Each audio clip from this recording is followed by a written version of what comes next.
Hello everyone. तो हमारा next topic है हाइड्रोजन स्पेक्ट्रा। तो हाइड्रोजन स्पेक्ट्रा में क्या होगा, हमने बोहर थ्योरी में किया है कि एटम है, उसके अंदर न्यूक्लियस होता है और इलेक्ट्रॉन क्या होते हैं, एक फिक्स्ड ऑर्बिट में रिवॉल्व करते हैं, यही होता है। ठीक है, अगर वो फिक्स्ड ऑर्बिट में रिवॉल्व करते हैं तो वो क्या है, एक स्टेशनरी ऑर्बिट में मूव करते हैं, तो वो एनर्जी एमिट नहीं करेंगे। बट अगर ये इलेक्ट्रॉन यहाँ से यहाँ ट्रांजिशन कर रहा है, ठीक है, या फिर मैं बोलूँ यहाँ से हायर लेवल से लोअर लेवल पे आ रहा है, तो वो एक एनर्जी एमिट करेगा। ठीक है, तो इसकी वजह से हमारे पास एक हाइड्रोजन का स्पेक्ट्रा आएगा, उसे क्या बोलेंगे हम, एमिशन स्पेक्ट्रा। अब ये किस लेवल पे आ रहा है, ठीक है, 2 से 1 पे भी आ सकता है, 3 से 1 पे भी आ सकता है, ये डिपेंड करेगा कि ये किस लेवल पे आ रहा है। तो उसके क्रॉसपॉन्डिंग हमारे पास डिफरेंट स्पेक्ट्राज आएंगे। जैसे हमारे पास EM स्पेक्ट्रा होता है, तो ये डिपेंड करेगा कि उसकी एनर्जी कितनी है, वो किस लेवल से आ रहा है, उसके क्रॉसपॉन्डिंग आएगा कि वो यूवी रीजन में लाई कर रहा है, IR में लाई कर रहा है, या फिर विजिबल रीजन में लाई कर रहा है, जो ये एनर्जी अमिट करेगा जब हायर लेवल से लोअर लेवल पे आएगा। तो इसके लिए हमारे पास इससे पहले हमारे पास एक होता है वेव नंबर। वेव नंबर हम बोलते हैं रेसिप्रोकल ऑफ वेवलेंथ को। रेसिप्रोकल ऑफ वेवलेंथ क्या होती है, वेव नंबर। अब हमें पता है कि ई क्या होती है, hc/λ।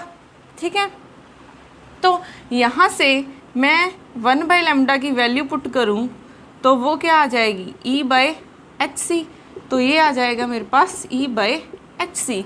हम हाइड्रोजन के लिए एनर्जी निकाल चुके हैं, तो हाइड्रोजन के लिए एनर्जी क्या होती है, -13.6 Z की वैल्यू क्या हो जाएगी, 1/n²। तो यहाँ से अगर मैं यहाँ पे एनर्जी पुट करूँ E की,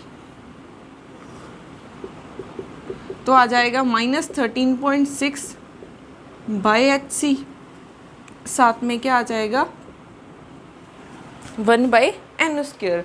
यहाँ पे n² क्या है, प्रिंसिपल क्वांटम नंबर। अब अगर मैं h की वैल्यू क्या होती है, 6.626 × 10⁻⁻34, और c की भी वैल्यू हमें पता है, c क्या होती है, स्पीड ऑफ लाइट, उसकी वैल्यू क्या होगी, 3 × 10⁸। तो ये क्या है, कॉन्स्टेंट्स है। तो जब हम इसकी वैल्यूज़ पुट करेंगे तो मेरे पास एक वैल्यू आएगी, हम इसको लिख सकते हैं R इन्फिनिटी। R इन्फिनिटी क्या होता है हमारे पास, रिडबर्ग कांस्टेंट।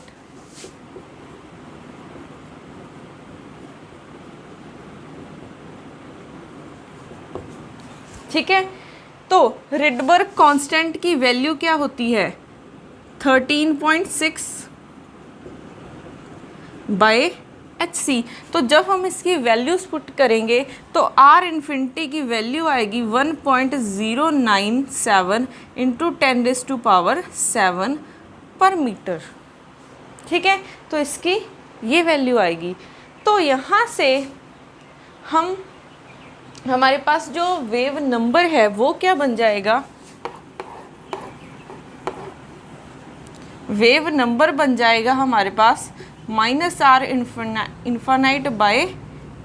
∞/n²। ठीक है, यहाँ पे हम 1/λ भी लिख सकते हैं। तो ये हमारे पास रिलेशन है वेव नंबर का, किसके साथ, प्रिंसिपल क्वांटम नंबर के साथ। R इन्फिनिटी क्या है, यहाँ पे एक कांस्टेंट, और उसकी वैल्यू याद रखनी है 1.097 × 10⁻⁷ पर मीटर। ठीक है, अब अगर कोई इलेक्ट्रॉन,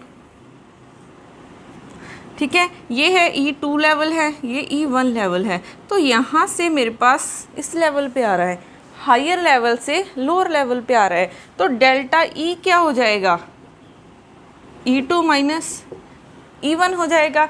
तो E2 की वैल्यू हम पुट कर सकते हैं, ठीक है, यहाँ से। ठीक है, फिर हम इसको क्या करेंगे, इन टर्म्स ऑफ वेवलेंथ निकालेंगे। तो हम सीधे ही अगर इसमें अप्लाई कर दें, अगर मैं निकालूं ये मेरे पास क्या है, N2 लेवल है, ये N1 लेवल है।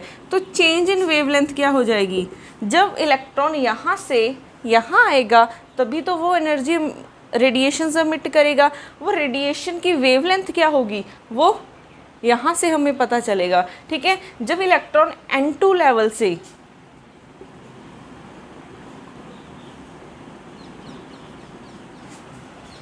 N2 लेवल से कहाँ आ रहा है, N1 लेवल पे, यहाँ पे माइनस हो जाएगा, फिर माइनस माइनस क्या हो जाएगा प्लस। तो 1/λ की वैल्यू क्या आ जाएगी, R इन्फानाइट 1, यहाँ पे स्क्वायर चल रहा है, यस, -N2 का स्क्वायर। तो हमें ये फॉर्मूला याद रखना है। यहाँ पे क्या आएगा, जिस लेवल पे वो आ रहा है, ठीक है, यहाँ पे क्या आएगा, जहाँ से वो आ रहा है।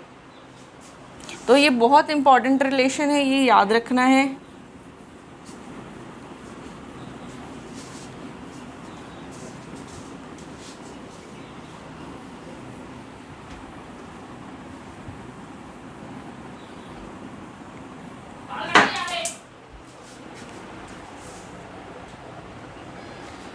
तो हमारे पास हाइड्रोजन के लिए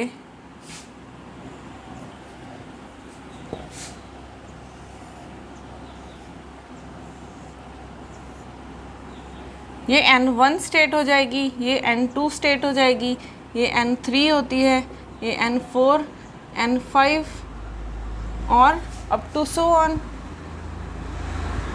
ये कहाँ तक जाएगा, N इन्फिनिटी तक। अब अगर यहाँ पे मेरे पास ट्रांजिशन हो रही है, N2 से आ रहा है, ठीक है, फर्स्ट लेवल पे, या फिर N3 से आ रहा है, या फिर N4 से आ रहा है, या फिर N5 से आ रहा है, या फिर N इन्फिनिटी से आ रहा है, ठीक है। तो आ रहे हैं चाहे N इन्फिनाइट से, चाहे फिफ्थ लेवल से, चाहे फोर्थ से, चाहे थर्ड से, चाहे 2 से, पर किस लेवल पे आ रहा है, N is equal to first level पे। तो यहाँ पे इस की वजह से जो ट्रांजिशन हो रही है, उसकी वजह से जो एनर्जी इमिट होगी, उसकी वजह से हमारे पास आएगा लाइमन सीरीज़। तो लाइमन सीरीज़ के लिए कंडीशन क्या है, ट्रांजिशन मेरे पास जो फाइनल स्टेट होगी वो कौन सी होनी चाहिए, N is equal to 1 state, ठीक है। तो इसके लिए हमारे पास वेवलेंथ क्या हो जाएगी, अब N1 क्या था, हमारी लास्ट स्टेट, यहाँ पे लास्ट स्टेट क्या है, 1 है। तो N1 की वैल्यू क्या हो जाएगी, 1, और N2 की वैल्यू 2 हो सकती है, 3 हो सकती है, 4 हो सकती है, अप टू सो ऑन, कहाँ तक, इन्फिनिटी तक। तो यहाँ से मेरे पास क्या बन जाएगी, 1/λ R इन्फिनिटी N1, यहाँ पे आ जाएगा N2 का स्क्वायर, ठीक है। अब ये बन जाएगा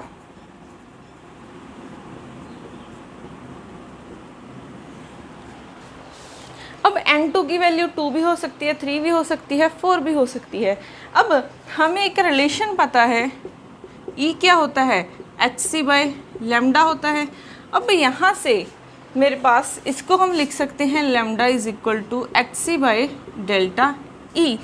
जितनी डेल्टा E की वैल्यू ज़्यादा होगी उतनी ही लैम्डा की वैल्यू क्या होगी, कम होगी, या फिर जितनी डेल्टा E की वैल्यू कम होगी उतनी इसकी वैल्यू ज़्यादा होगी। ये क्या है, एक दूसरे के साथ इन्वर्स रिलेशन में है। तो यहाँ से मेरे पास इस लेवल के लिए क्या होगी, एनर्जी का डिफरेंस सबसे कम है, क्योंकि आगे तो इंक्रीज़ होता जा रहा है। तो इस लेवल के लिए मेरे पास एनर्जी का डिफरेंस क्या है, मिनिमम है, ठीक है। तो यहाँ से इस लेवल के लिए मेरे पास वेवलेंथ क्या आनी चाहिए, ये सबसे स्मॉल है तो वेवलेंथ क्या आएगी, सबसे ज़्यादा आएगी। तो इस लेवल के लिए हमारे पास जो वेवलेंथ है वो क्या आएगी, मैक्सिमम आएगी। तो यहाँ से हम निकाल सकते हैं, यहाँ पे आ जाएगा मैक्सिमम।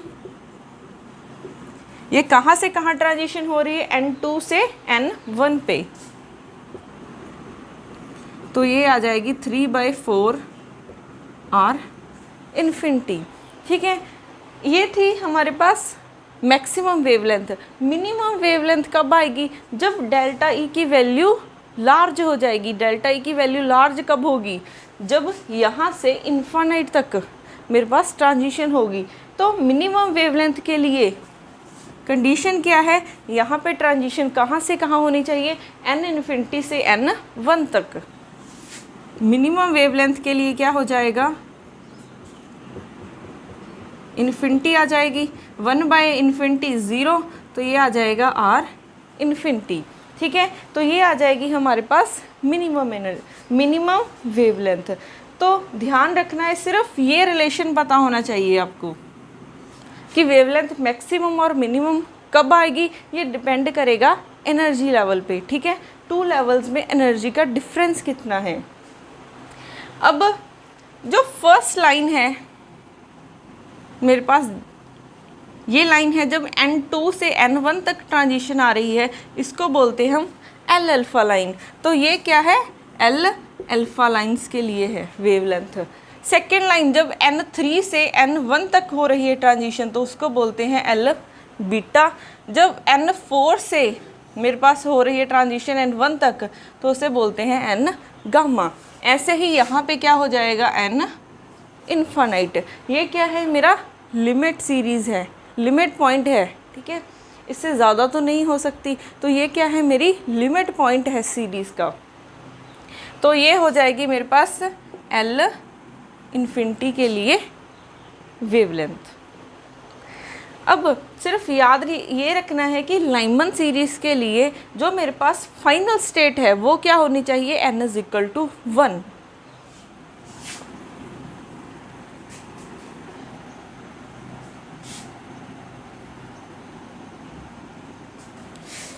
n = 1 है, 2 है, 3 है, 4 है, 5th है और n = इन्फानाइट है।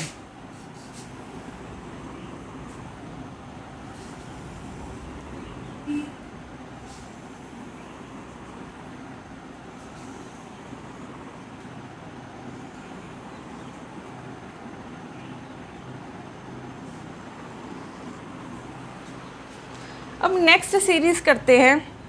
इसमें n = 1 पे आ रही थी, अब n = 2 पे आएंगी। n = 3 पे, 3 से n = 2 पे, 4 से भी आ सकती है, 5th से भी आ सकती है और फिर इन्फानाइट से आएगी।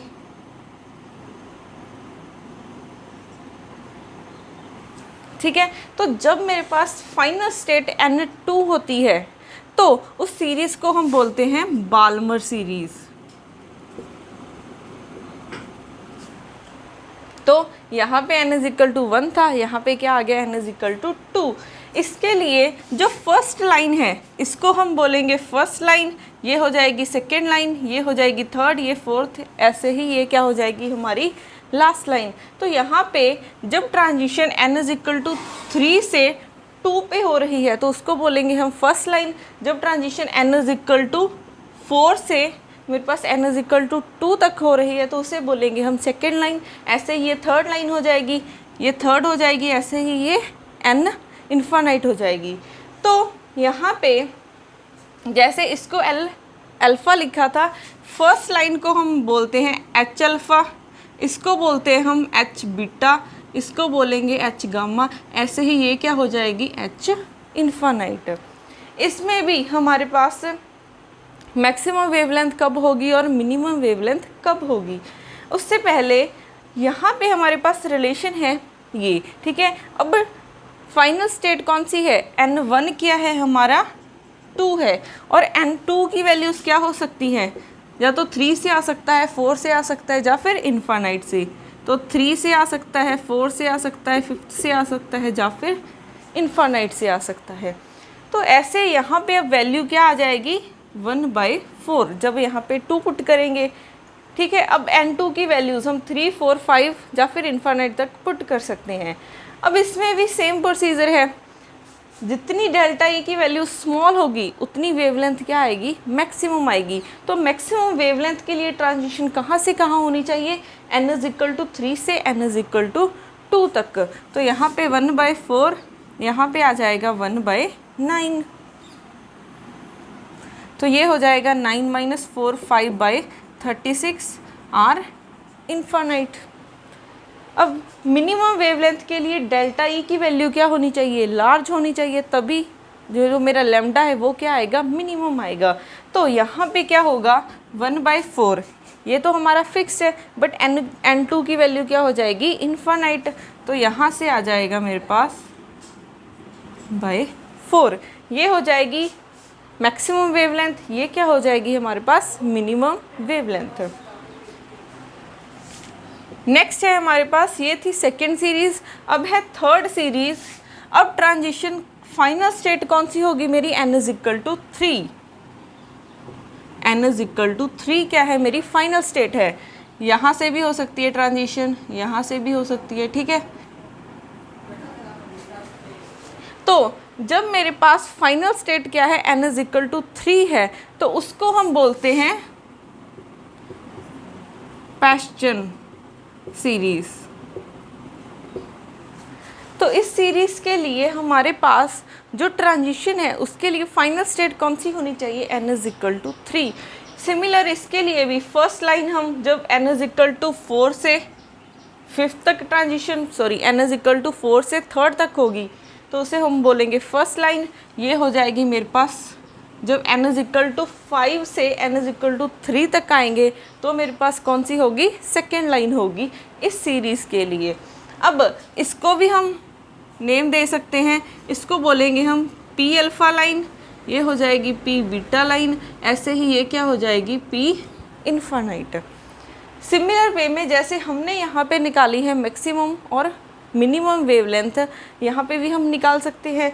तो इसके लिए हमारे पास n1 की वैल्यू क्या होगी, 3, क्योंकि फाइनल स्टेट कौन सी है, 3 है। n3 की वैल्यूज़ क्या हो सकती है मेरे पास, 4 हो सकती है, 5th हो सकती है, 6th हो सकती है, क्योंकि ट्रांजिशन अब हायर स्टेट से आएगी, तो 4 से भी आ सकती है, 5 से भी आ सकती है, या फिर इन्फानाइट से भी आ सकती है। तो यहाँ पे क्या चेंजेस आ जाएंगे, अब n1 की वैल्यू क्या है, 3 है, तो यहाँ पे आ जाएगा 9, ठीक है। अब इसके लिए भी हम मैक्सिमम और मिनिमम वेवलेंथ निकालते हैं। तो मैक्सिमम के लिए डेल्टा ई की वैल्यू क्या होनी चाहिए, स्मॉल। तो डेल्टा ई की वैल्यू स्मॉल कब होगी, जब ट्रांजिशन n4 से n3 तक होगी। तो यहाँ पे क्या हो जाएगा, यहाँ पे आ जाएगा 9, यहाँ पे आ जाएगा 16।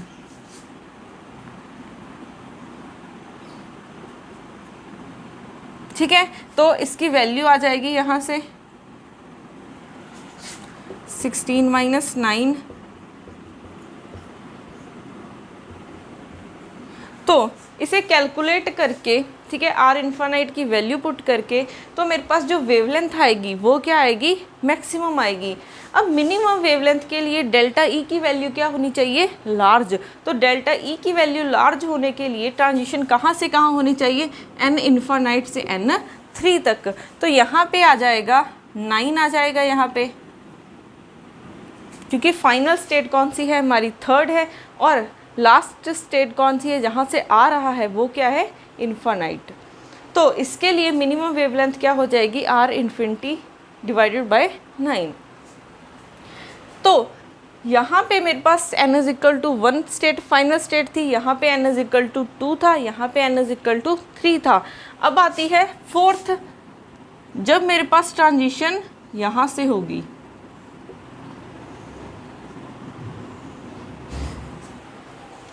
अब क्या है 4th लेवल पे ट्रांजिशन आ रही है, ठीक है। या फिर फाइनल स्टेज कौन सी है मेरी, n=4। तो जब भी ट्रांजिशन चाहे 5th से आए, चाहे 6th से आए, चाहे इन्फिनिटी से आए, तो आ कौन से लेवल पे रही हैं, n=4th पे, तो उस लेवल को हम क्या बोलेंगे, ब्रैकेट सीरीज।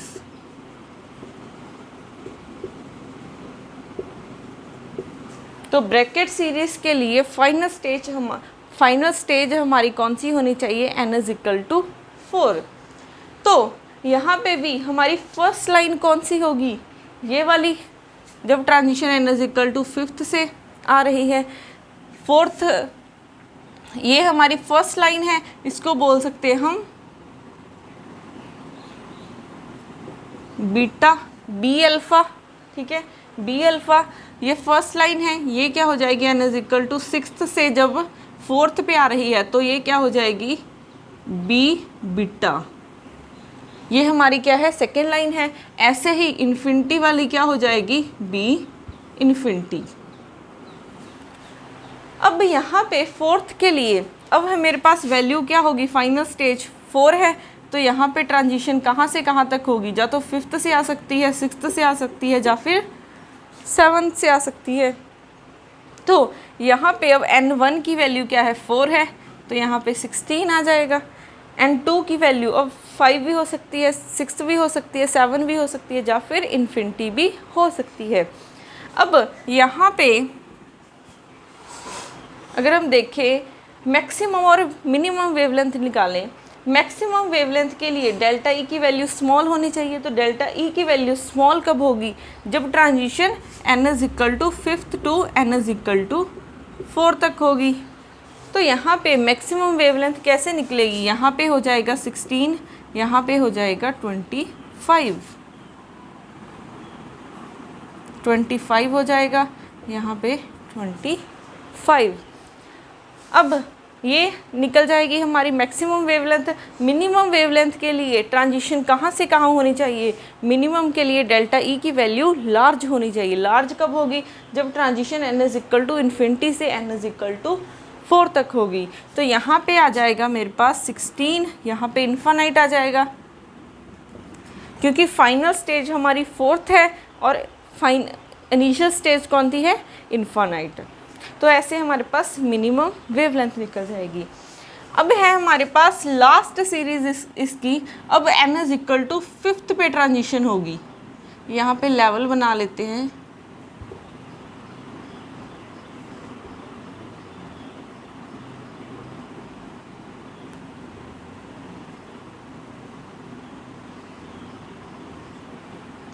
तो इस स्टेज से भी आ सकती है n इज इक्वल टू 6 पे, n इज इक्वल टू 7 पे भी आ सकती है, ऐसे ही n is equal to infinite से भी आ सकती है। तो यहाँ पे जब n is equal to 5th पे, ठीक है, लास्ट स्टेज कौन सी है मेरी 5th है, तो इसको हम बोलते हैं फंड सीरीज।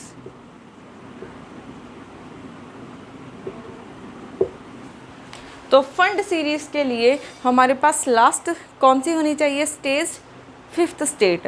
तो यहाँ पे जब n is equal to 6th से 5th पे आएगा तो उसे हम फर्स्ट लाइन बोलेंगे, जब 7th से 5th पे आएगा उसे सेकेंड लाइन बोलेंगे।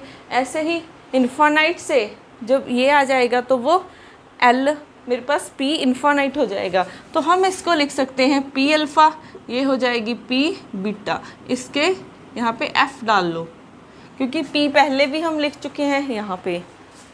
तो लास्ट हो जाएगी PF इन्फानाइट। अब यहाँ पे n1 की वैल्यू क्या है, फाइनल स्टेज 5th है, अब ये हो जाएगी 6th 7th। तो यहाँ पे क्या होगा, अब इसकी वैल्यू यहाँ पे 25 हो जाएगी, क्योंकि 5 का हमने स्क्वायर करना है। अब n2 की वैल्यू 6 भी हो सकती है, 7 भी हो सकती है, अप टू सो ऑन।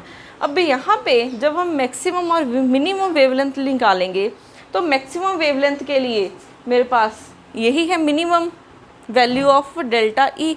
तो एनर्जी यहाँ पे सबसे कम है तो वेवलेंथ सबसे ज़्यादा आएगी। तो यहाँ पे ट्रांजिशन कहाँ से कहाँ तक होगी, 6 to 5। तो यहाँ पे आ जाएगा मेरे पास 5th है, तो यहाँ पे आ जाएगा 25, यहाँ पे आ जाएगा 36, यहाँ पे आ जाएगा 36, ये आ जाएगी हमारे पास मैक्सिमम वेवलेंथ। अब निकालते हैं मिनिमम वेवलेंथ। तो मिनिमम वेवलेंथ के लिए ट्रांजिशन होने, मिनिमम वेवलेंथ के लिए ट्रांजिशन कहाँ से कहाँ होगी, इन्फानाइट से 5th लेवल तक, क्योंकि यहाँ पे डेल्टा ई की वैल्यू क्या होगी, सबसे लार्ज होगी, तो उसके क्रॉसपोंडिंग जो लेमडा की वैल्यू होगी वो सबसे कम होगी। तो यहाँ पे क्या आ जाएगा 25, ठीक है। तो ऐसे हम मैक्सिमम और मिनिमम वेवलेंथ निकाल सकते हैं। तो आपको हाइड्रोजन स्पेक्ट्रा में सिर्फ 5 सीरीज़ याद करनी है, सिर्फ उनकी लास्ट स्टेज याद करनी है कि किस लास्ट स्टेज पे वो आ रहे हैं, ठीक है। तो लाइमन के लिए n इज इक्वल टू 1 पे आएंगे, बाल्मर के लिए n इज इक्वल टू 2 पे आएंगे, पास्चन के लिए यहाँ पे n इज इक्वल टू 3 पे आएंगे, ब्रैकेट के लिए n इज इक्वल टू 4 पे आएंगे और फंड सीरीज़ के लिए n is equal to 5th पे आएंगे। और मिनिमम और मैक्सिमम वेवलेंथ कब होगी, ये आपको सिर्फ रिलेशन पता होना चाहिए कि जो वेवलेंथ है वो क्या है, hc बाय डेल्टा ई। ठीक है, जितनी डेल्टा ई की वैल्यू ज़्यादा होगी वेवलेंथ कम होगी, या फिर जितनी इसकी वैल्यू कम होगी उतनी उसकी वैल्यू ज़्यादा होगी।